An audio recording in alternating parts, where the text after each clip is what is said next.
What's going on, guys? So today I want to do a continuation on the sale of Young Money's masters to Universal Music Group for $100 million, which includes everything under Young Money. It's an update on the story, and now his manager Ronald Sweeney is suing Lil Wayne to get commissions off of that sale. So what's going on, guys? My name is Matei, and another Music Biz Daily video today will focus on the continuation of the story, right? So it turns out that not only after the sale of the masters that were discovered during the lawsuit, that Lil Wayne had, but some previous other lawsuits that were settled in favor of Lil Wayne, which a lot of money, either came from cash money or other sources that were owed to Lil Wayne, were all sort of assisted by his manager, Ronald Wayne or Weenie.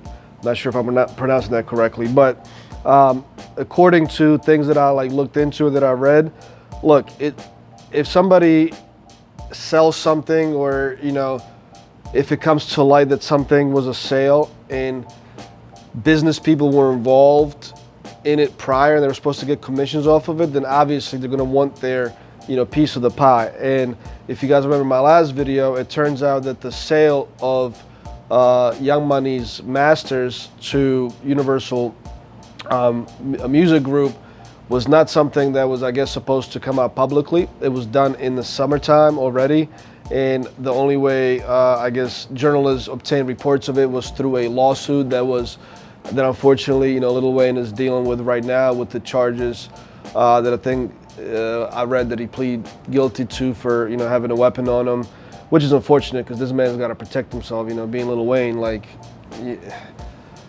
anyways, that's a whole other story. But because this news came out, I guess his old former manager didn't know that the sale happened, right? So now Sweeney is saying that he's owed a 10% commission. The interesting thing about this news that came out is that it was a verbal agreement that he had with Lil Wayne, not only for the sale of the masters, but also for the prior lawsuits that happened in Wayne's favor that he was paid out of, that he's owed 10% of that. Now, I'm not a lawyer, and I know that in certain cases, especially if it's recorded on tape, verbal agreements can happen. If you guys ever been on the phone with, Verizon or Comcast, and you're getting a new phone, like last phone that I ordered was online.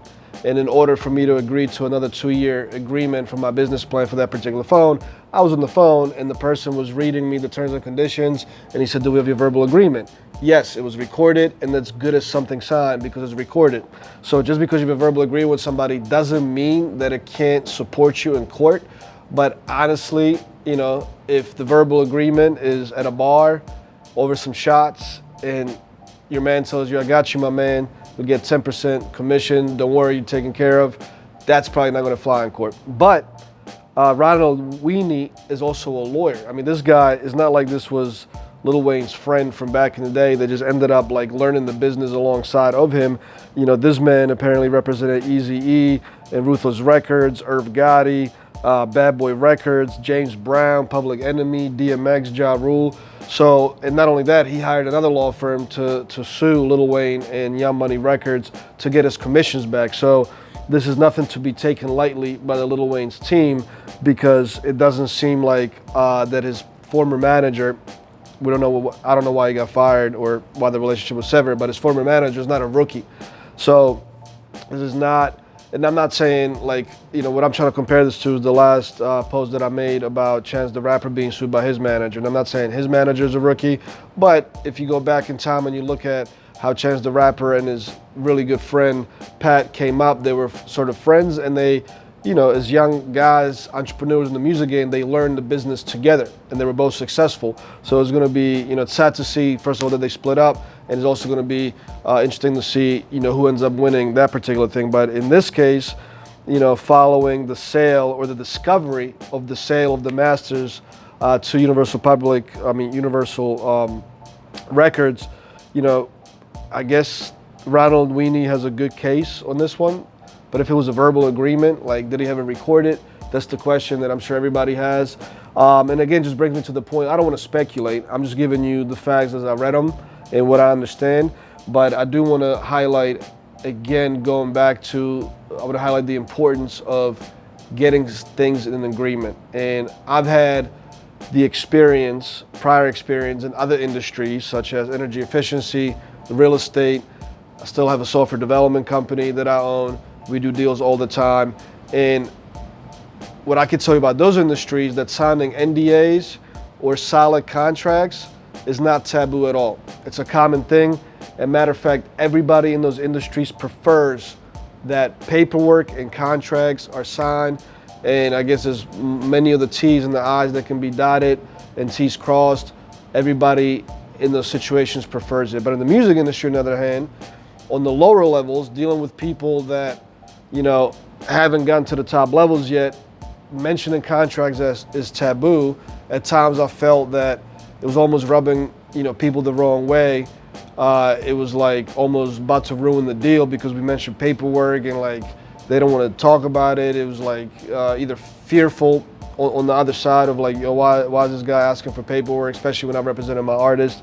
But on the other hand, I've also had enough experience in the top levels of the industry where contracts are needed. But at the point of the top levels of the industry is not that you'll have a difficulty getting the contract signed, is making sure that you're being represented by the right people to get the correct contract given to your hand and having enough leverage or power to change the terms of the contract. So make sure you don't get screwed. But let me make this point again, get paperwork in place whenever possible. I'm not saying go to an extent where it's gonna ruin the opportunity of a lifetime.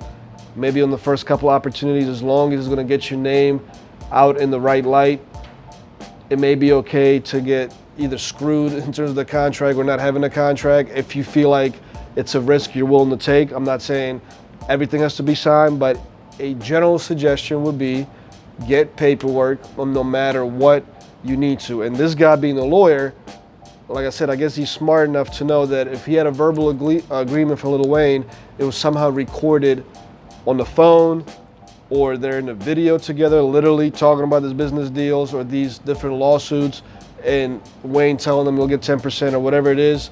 But if he didn't, as a lawyer, I'm surprised that he's taking a verbal agreement to court. But I'm saying he knows better than I do of what to do with it. So long story short, get everything in writing if you can in any type of business. And let me know if you guys have any questions on this particular Wayne deal, case, his manager suing them. Put in the comments, like the video, share it. If you guys need to get a hold of me or my team, you know how to do it. Link in the profile, and I'll see you guys in the next video. Peace.